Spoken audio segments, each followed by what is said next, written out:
Le chef du constructeur automobile allemand Volkswagen déclare que la Chine est sur la bonne voie en matière de droits de l'homme, un commentaire qui contraste fortement avec les appels à l'aide des lanceurs d'alerte.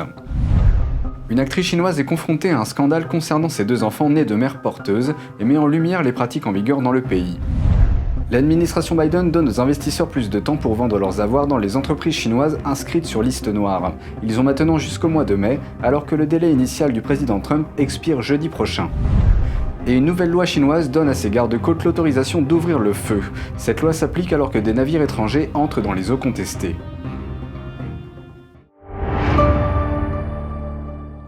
Bienvenue dans Regard sur la Chine, je suis Vladian Huitens. Le chef du constructeur automobile allemand Volkswagen affirme que la Chine est sur la bonne voie en matière de droits de l'homme. Lors du Forum économique mondial, un présentateur de CNBC a demandé comment l'Occident devrait s'engager avec un partenaire qui, selon lui, ne joue pas toujours franc jeu et franchit la ligne rouge en termes de droits de l'homme. And crosses the line when it comes to the treatment of many of its own citizens. I think that China is moving in the right direction. I think the treaty between Europe and China is a good move forward. Le président de Volkswagen a déclaré que le constructeur automobile plaide pour une plus grande ouverture et un plus grand engagement vis-à-vis de la Chine. La Chine est un marché essentiel pour Volkswagen. 4 voitures Volkswagen sur 10 sont fabriquées dans des usines chinoises. Les ventes du constructeur en Chine continentale représentent une part importante des bénéfices de l'entreprise. Une célébrité chinoise est aujourd'hui dans le collimateur de l'opinion publique. Son ex-partenaire l'accuse d'avoir abandonné les 2 enfants du couple, tous deux portés par des mères porteuses aux États-Unis. L'ex-partenaire de l'actrice chinoise Zheng Shuang a révélé la nouvelle il y a environ 2 semaines. Il a déclaré qu'il était resté coincé aux États-Unis pendant 1 an, s'occupant des 2 enfants. Selon les médias, le couple a rompu alors que les 2 mères porteuses qu'il avait engagées étaient déjà enceintes de leurs enfants. Un extrait audio dans lequel on peut entendre l'actrice se plaindre au sujet de ce qu'elle devait faire des enfants a également été exposé. So abortion is not possible. I'm so frustrated. L'incident a suscité l'indignation sur les réseaux sociaux. Un internaute a accusé Zheng de considérer ses enfants comme une marchandise et de les abandonner sur un coup de tête. Ce scandale a de graves conséquences sur la carrière de Zheng. Des marques comme Prada ont abandonné leur partenariat avec elle. Le régulateur de l'industrie cinématographique chinoise l'a également condamné pour manque de vertu personnelle, expliquant qu'ils ne feront pas la promotion de célébrités impliquées dans des scandales. Répondant au tollé, elle a déclaré que la situation est, je cite, « une affaire très triste et privée ». Elle a ajouté qu'elle n'avait violé aucune loi. L'incident a depuis provoqué un débat public passionné sur la maternité de substitution. Les médias publics chinois ont publié un article disant que le pays interdisait toutes sortes de mères porteuses. Dans le même temps, la commission juridique du Parti communiste a accusé l'actrice de profiter des lacunes de la loi. Malgré les règles, la maternité de substitution est une pratique très répandue en Chine. Une étude de 2009 a montré que plus de 12% des Chinois en âge de procréer, soit près de 40 millions de personnes, étaient stériles. Ce problème survient après des décennies sous la politique de l'enfant unique du Parti communiste. Elle incluait des avortements forcés et la stérilisation pour ceux qui avaient enfreint les règles en ayant plusieurs enfants. Le régime chinois a affirmé que cette politique avait empêché la naissance de 400 millions d'enfants. Mais les conséquences inattendues de cette politique sont très graves. How many people died from forced abortions? How many people died on the operating table from those abortions done because of overbirth? Or how many people are injured and crippled for life and therefore can never have children? How many people use the regime's experimental drugs and thus can never have children, and then cause sterilization and what? It's a lifetime of such suffering. Lorsque le régime chinois a supprimé la restriction à 1 enfant en 2016, de nombreux couples n'étaient plus en mesure de concevoir un enfant. Même s'ils le voulaient, le taux de natalité du pays est maintenant à un niveau historiquement bas, avec une crise démographique imminente. Une chronique de Hong Kong souligne que la plupart des Chinois ne peuvent pas se permettre de payer le prix fort ou de s'accommoder des problèmes juridiques liés à la maternité de substitution. Cela signifie que les véritables consommateurs sont souvent de hauts responsables du Parti communiste et d'autres groupes d'intérêt qui leur sont associés. Mais le chroniqueur note que ce groupe échappe souvent à l'examen du public grâce à son pouvoir et à ses relations, et ils sont peu touchés par le danger potentiel que cette pratique non surveillée peut causer aux femmes chinoises.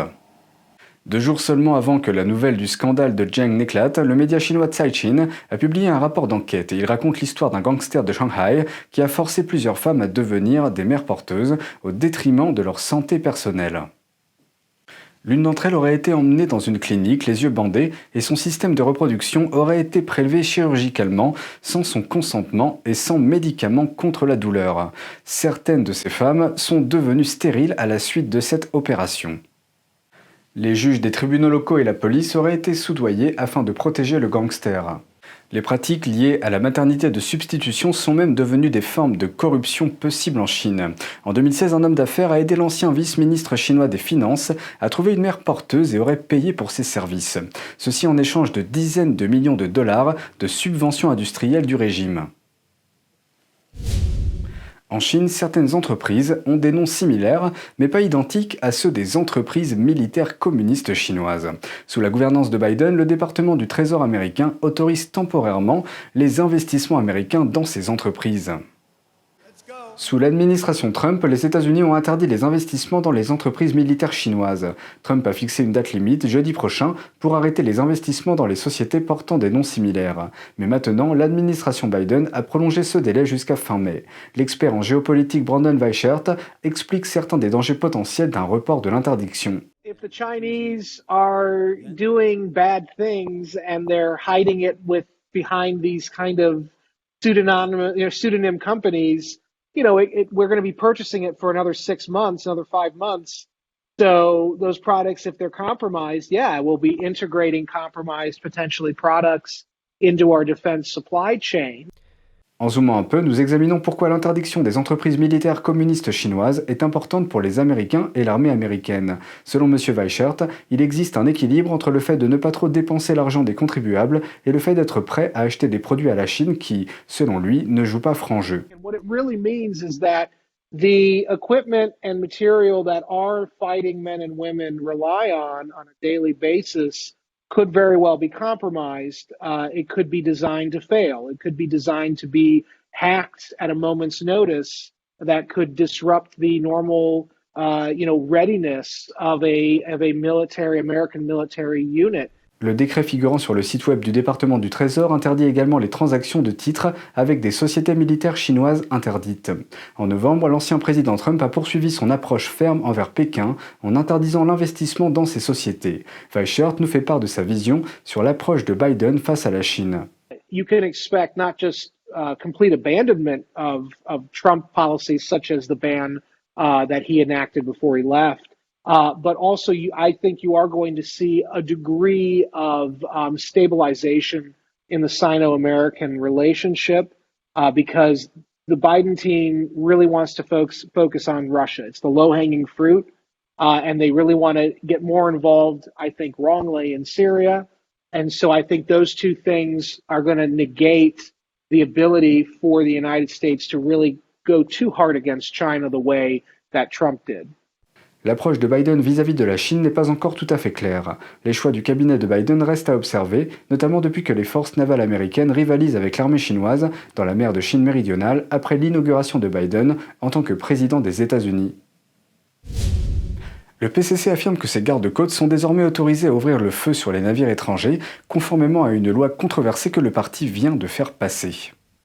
Elle autorise les gardes-côtes à utiliser, je cite, « tous les moyens nécessaires pour mettre fin aux menaces des navires étrangers naviguant dans les eaux sous juridiction chinoise ». Pékin ne précise pas sa juridiction, mais il est possible que la loi soit appliquée aux eaux contestées de la mer de Chine orientale et méridionale. La loi permet également aux gardes-côtes de lancer des frappes préventives sans avertissement préalable. Selon un expert, la loi ira surtout à l'encontre de plusieurs normes et obligations du droit international, notamment les conventions des Nations Unies que la Chine a signées. Ces dernières années, le PCC a intensifié la militarisation des eaux stratégiquement importantes. En 2015, le président du parti, Xi Jinping, a promis au président Obama qu'il ne le ferait pas. Mais malgré ses promesses, il l'a fait. Ceci après que les États-Unis et un tribunal international ont rejeté les revendications du PCC sur le territoire. Cette semaine, les États-Unis ont réaffirmé leur promesse de défendre les Philippines contre toute attaque en mer de Chine méridionale. Les entreprises de Wall Street reviennent sur leur décision de ne plus prendre en charge les sociétés chinoises liées à l'Armée populaire de libération du régime communiste, ou APL. Cela survient après que le président Biden a prolongé un délai fixé par l'administration Trump. L'administration précédente avait demandé aux Américains de cesser d'investir dans les entreprises chinoises liées à l'armée.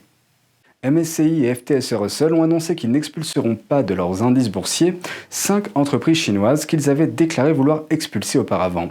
Ces 5 entreprises sont issues de secteurs tels que l'énergie nucléaire, la pétrochimie et la construction navale. La plupart sont des entrepreneurs militaires et 4 d'entre elles sont détenues par le régime chinois. Le président Trump a donné aux Américains jusqu'à la fin du mois pour cesser de placer leur argent dans ces entreprises. Le département du Trésor du président Biden a cependant déclaré avoir repoussé la date limite au mois de mai. Pour éviter la censure de YouTube, vous pouvez vous rendre dès maintenant sur notre site internet et vous inscrire à la newsletter pour pouvoir recevoir toutes les informations et continuer à nous suivre sur la toile. Par ailleurs, vous pouvez également nous retrouver sur les plateformes Odyssey et Rumble. Vous retrouverez les liens vers ces plateformes en bas de la description de cette vidéo. C'est tout pour aujourd'hui, merci d'avoir suivi Regard sur la Chine, on se retrouve demain pour une nouvelle émission, très bonne soirée et à bientôt.